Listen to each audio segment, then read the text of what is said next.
Tucker Carlson is in Moscow right now interviewing Vladimir Putin. Right.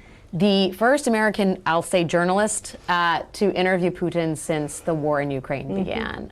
What does that tell you about Tucker Carlson and right-wing media and also Vladimir Putin? Well, it shows me what I think we've all known. He's what's called a useful idiot. I mean, if you actually read translations of what's being said on Russian media, they make fun of him. I mean, he's like a puppy dog. You know, he somehow has, after having been fired from so many outlets in the United States, I would not be surprised if he emerges with a contract with a Russian outlet, because he is a useful idiot. You are fake news. Sir.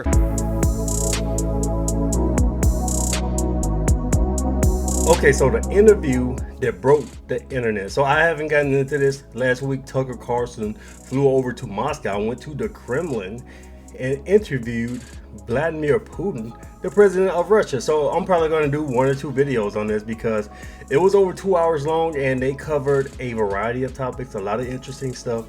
I watched the whole thing, very fascinating interview.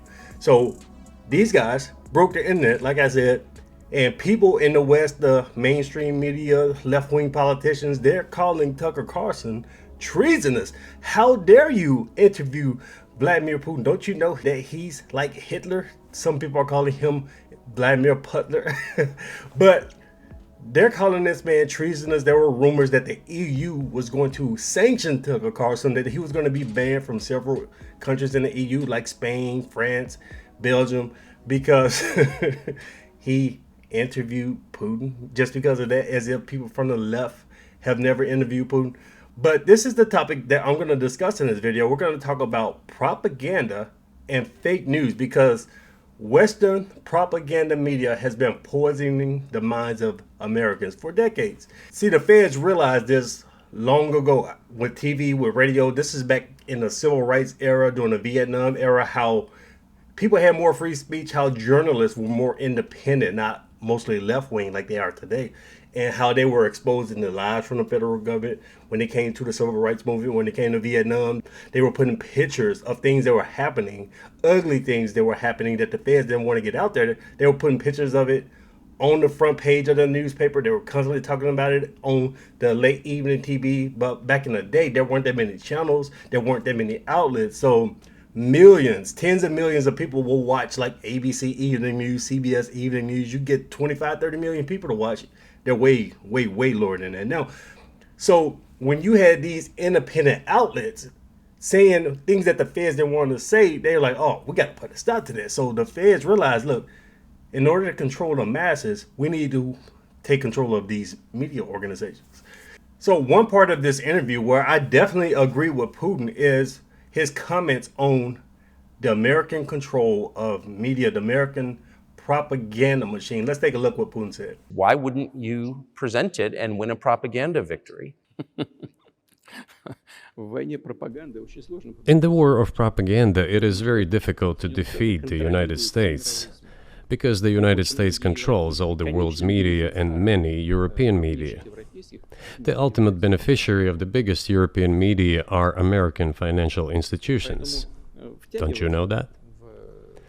So it is possible to get involved in this work, but it is cost prohibitive, so to speak. We can simply shine the spotlight on our sources of information, and we will not achieve results. So yeah, I completely agree with that. These guys have dominated the world, most of the world, the civilized world, the Western world. They have dominated societies with fake news, with propaganda, pushing things that they want people to believe. And these politicians, these journalists in the West never stop to think, why were so many people interested in this? Because you look on Twitter, well over 100 million views, millions of views on YouTube of this interview. People are watching the whole thing. Why are people in the United States and Western Europe, people in Singapore, in East Asia, people in Africa, why are so many people interested in hearing this? Because when you push a one-sided story, That's called propaganda. So when everybody in the West comes out, oh, Putin bad, Putin did an illegal invasion of Ukraine, oh, Ukraine was some innocent victims, Ukraine is the best place in the history of the universe, Zelensky is the second coming of Jesus. So as they constantly push this one-sided narrative, it made a lot of people think, wait, something's not right here, because everybody is saying, oh, Putin bad, Ukraine is perfect and righteous. So a lot of people in the United States are saying we're sending billions and billions of dollars, printing money, increasing inflation, sending all this money over there. So we need answers. We need to hear the other side of the story. Maybe something's fishy. Maybe something's going on. The federales lie to us all the time. Then they lie to us about Iraq. Then they lied to us after 9/11. The reasons why 9/11 happened, when George Bush said, oh yeah, they only attacked us because they're a bunch of hateful lunatics and we're perfect and they hate our way of life. They hate our freedom. They hate the fact that we're Christians. That's why they attacked us. That's not why they attacked. Bush was lying. So that's another example. There are so many examples of the federales lying to the American people. So these people are seeking information outside of mainstream left-wing liberal media and the federales. Another example, C-19, one of the biggest propaganda stories in world history. In recent history, it's the biggest propaganda story. And why is that? Because when they lied to the American people talking about, oh, it's as deadly as a plague, had people thinking that if they went outside, they were just going to drop dead. Oh, it's the deadliest disease of all time. They had people walking around looking like idiots, but it was the largest transfer of wealth in human history. All these mom and pop shops and small businesses were shut down while Amazon, McDonald's, Pizza Hut, Walmart, record profits. Walgreens, places like that, record profits. While the government forced small companies to close. Thousands of companies around the country gone forever. Pfizer, Moderna, billions of dollars. And of course they gave kickbacks. Big Pharma gave kickbacks to the politicians who made these decisions. And these decisions were largely based on brainwashing the masses, having the American people consent to this ludicrous idea of shutting down a country over a disease where over 99% of the population survives.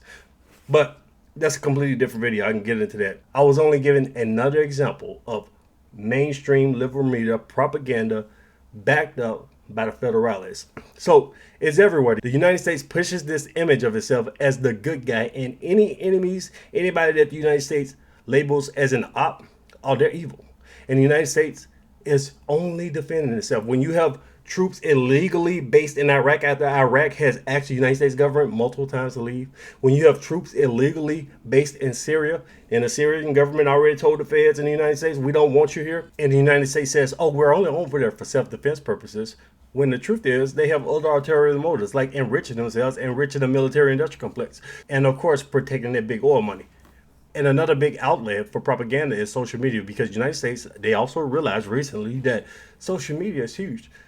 They let too much free speech on the platforms, on Facebook, Instagram, back in 2016, after Trump garnered so much support and people realized the truth about Hillary Clinton, that she's a witch.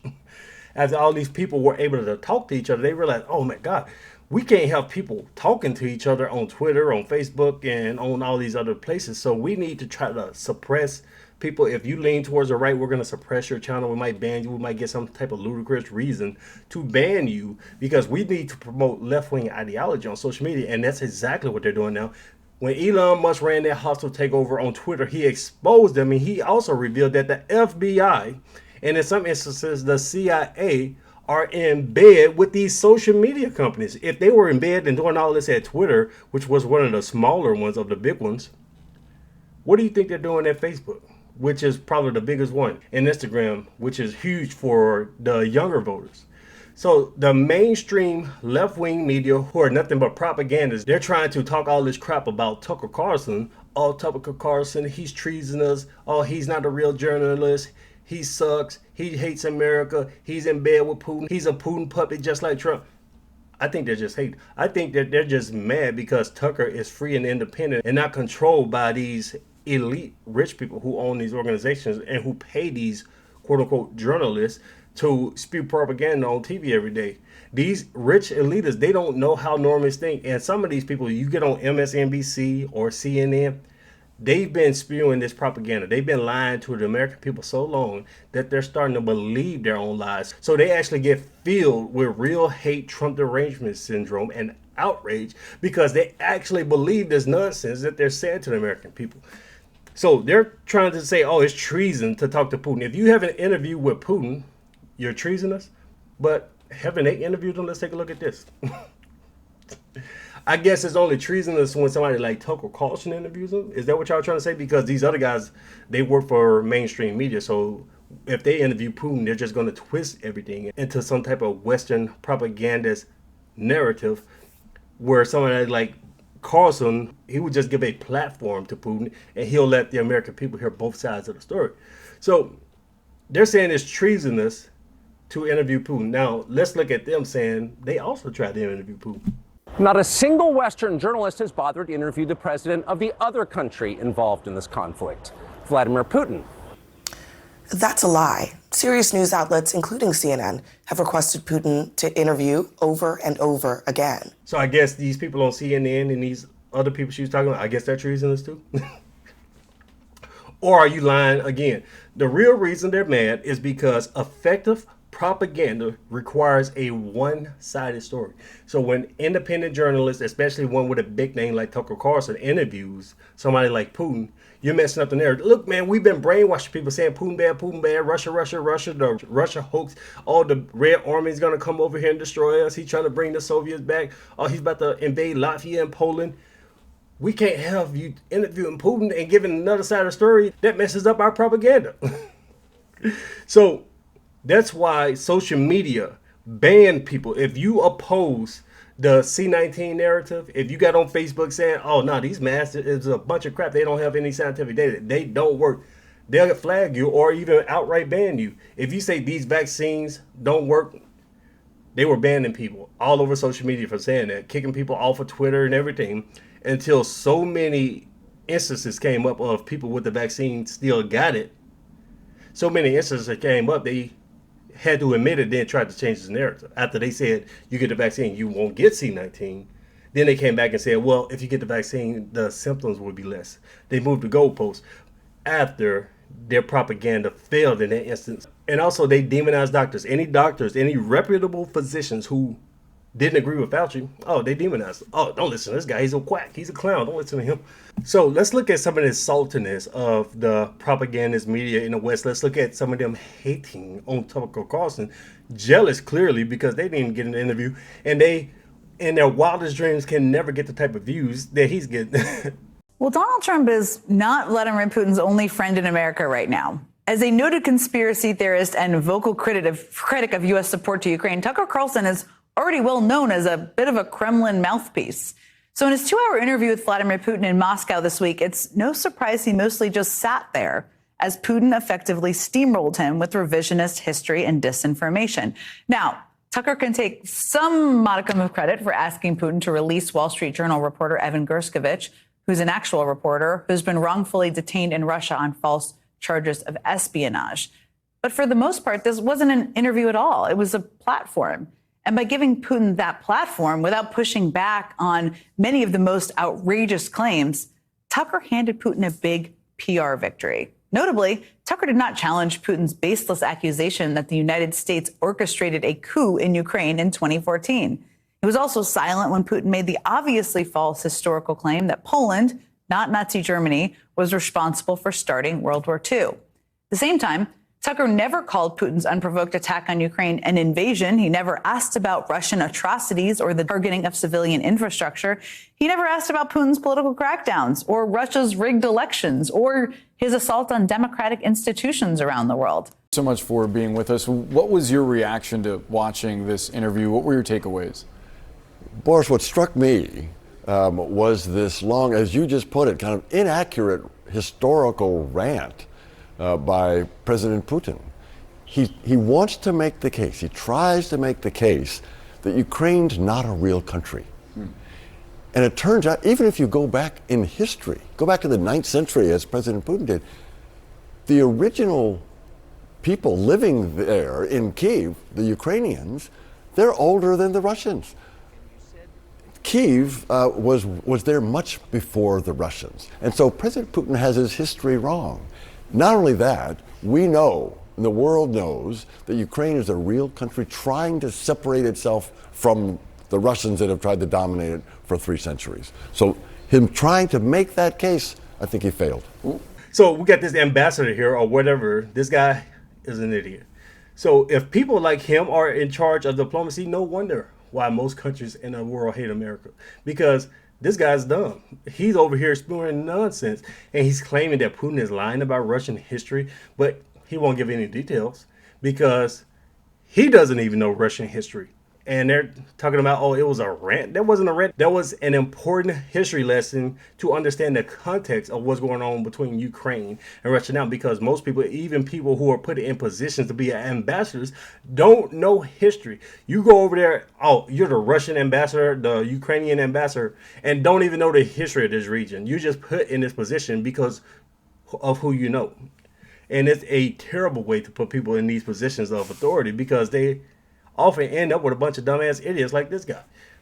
Any intelligent person would also know that different societies record their own version of history. So let's look at World War II. The United States has its version of World War II where they were the saviors. They supplied Russia. Russia was fighting the Germans and they really needed American help so bad. And USA ran D-Day and came in as the heroes and saved the day. And they were the dominant country during World War II, which is not really true. And other countries, especially countries in Eastern Europe and countries in Asia, they have a different version of how events unfolded. The entire war, how it started, how things unfolded, they have their own version of history.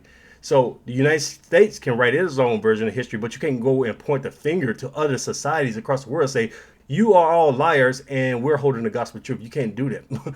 But yeah, these news outlets are clearly hating. They're jealous. They hate Tucker Carlson. Their ratings are in the toilet. Some of these outlets have already gone under. And these people don't understand the American people. They don't understand how everyday normal working people think.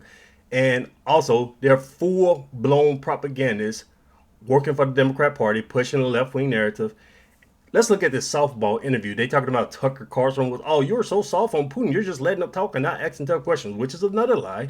But let's look at this interview that they gave to Zelensky. They didn't ask him about what actually started the war. They didn't ask him about the coup that the United States and these Banderites in Ukraine, they didn't ask them about the coup that they ran in Ukraine in 2014.